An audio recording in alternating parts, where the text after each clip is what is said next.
बच्चों, हमारे YouTube channel पर आपका स्वागत है। आज आपको क्रिया के बारे में बताएंगे। ये कक्षा 10 की क्रिया है।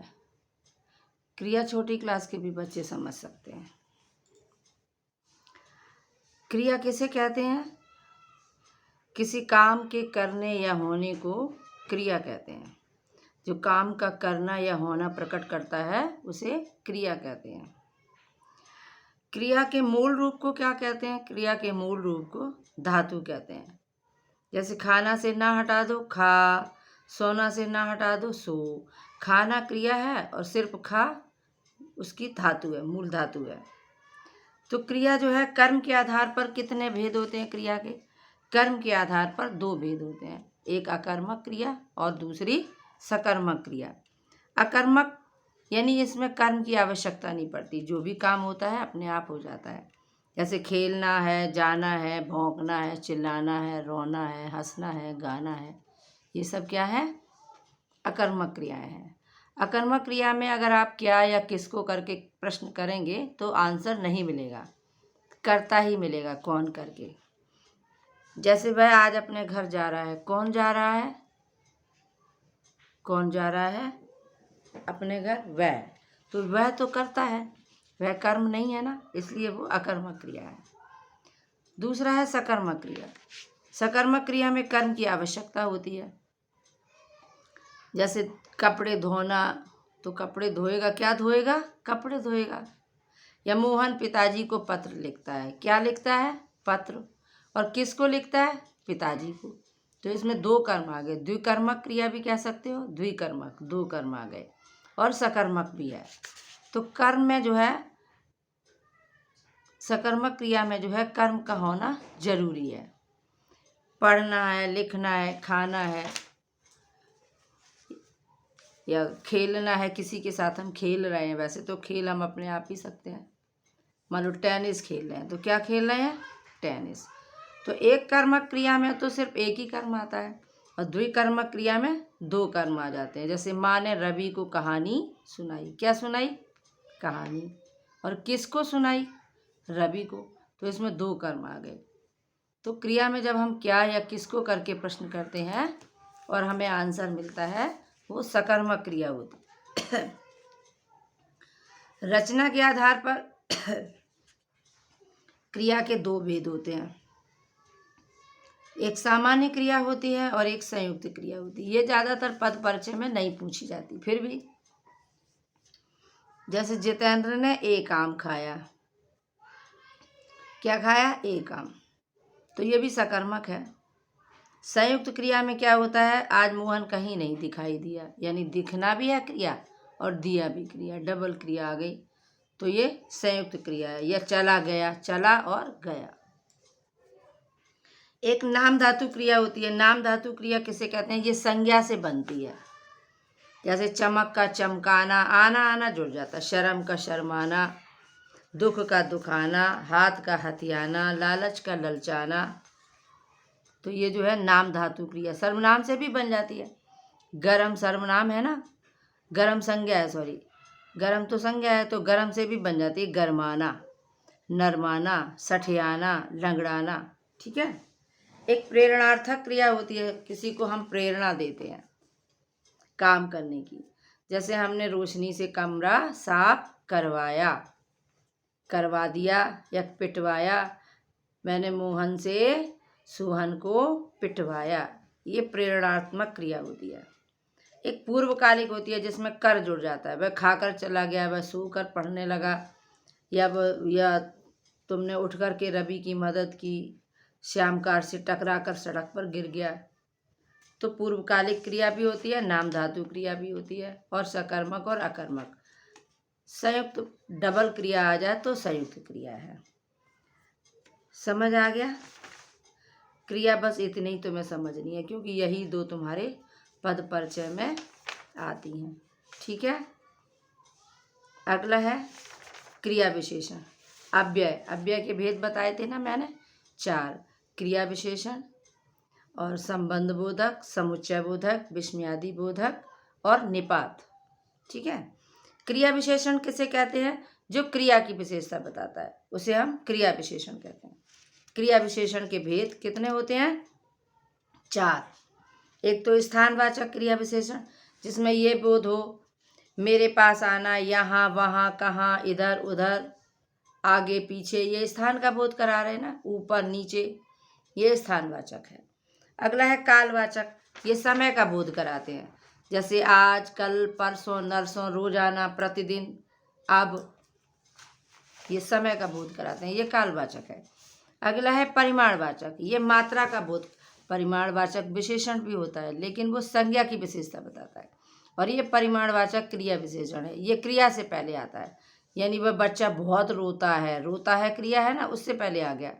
वह बहुत खाता है, वह अधिक खेलता है, तो जो क्रिया से पहले आ जाए उसे कहते हैं हम परिमाणवाचक क्रिया विशेषण। अगला है रीतिवाचक।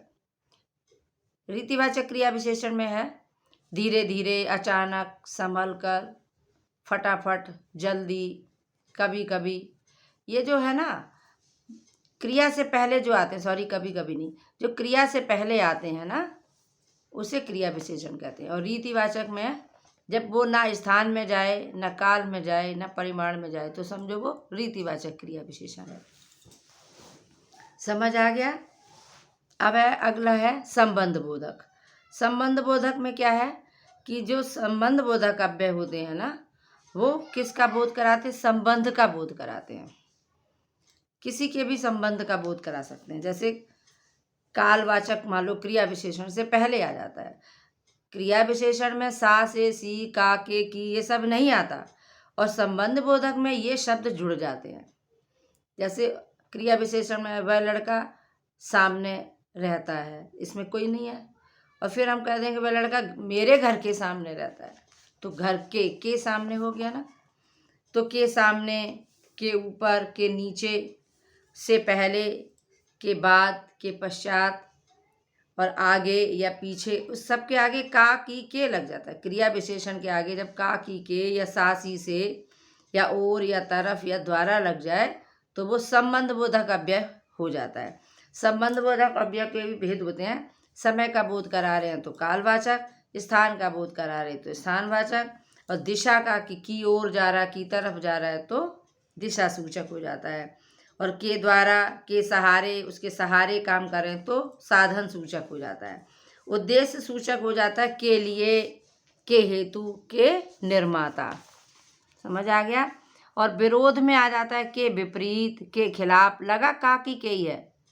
कारण में आ जाता है के कारण, के लिए, के मारे। सादृश्य में आता है के जैसा, के समान, के अनुरूप। साहचर्य सूचक में आता है कि हमारे साथ साथ है, यानी के साथ, के समेत। व्यतिरेक हो जाता है के अलावा, व्यतिरेक माने अलग, के अतिरिक्त, के बिना, के सिवा। अलगाव में हो जाता है से दूर, अपादान, से परे, से हटकर। तुलना में हो जाता है की अपेक्षा, यानी सोहन की अपेक्षा वो सुंदर है, तो की अपेक्षा जो है वो संबंध बोधक अव्यय है। इसमें तुम्हें पद परिचय में यही बताना होता है। सबसे पहले शब्द बताएंगे, फिर पद बताएंगे अव्यय है, फिर भेद बताएंगे कि ये क्रिया विशेषण है या संबंध बोधक है। इसमें लिंग वचन कारक नहीं बताए जाते। क्लियर हो गया? समझ आ गया होगा बच्चों। अगला है समुच्चय बोधक। समुच्चय बोधक में क्या होता है? ये दो प्रकार के, यानी जो अव्यय दो वाक्यों को या दो शब्दों को या दो वाक्यांशों को जोड़ने का काम करते हैं, उन्हें समुच्चय बोधक अव्यय कहते हैं। इसको हम योजक भी कह सकते हैं। समुच्चय बोधक अव्यय के दो भेद होते हैं। एक समानाधिकरण समुच्चय बोधक, जो आप सरल वाक्य अभिरचना के आधार पर वाक्य के भेद बताएंगे। तो जो सरल वाक्यों को जोड़ता है, जो एक दूसरे पर आश्रित नहीं होते, वो होते हैं समानाधिकरण समुच्चय बोधक। और जो मिश्र वाक्यों को जोड़ता है उसे कहते हैं हम व्यधिकरण। एक समानाधिकरण, एक व्यधिकरण। समानाधिकरण में भी ज़्यादातर आता है लेकिन, और, तथा, अथवा। ये दो पदों को भी जोड़ते हैं, दो वाक्यों को भी जोड़ते हैं, आदि।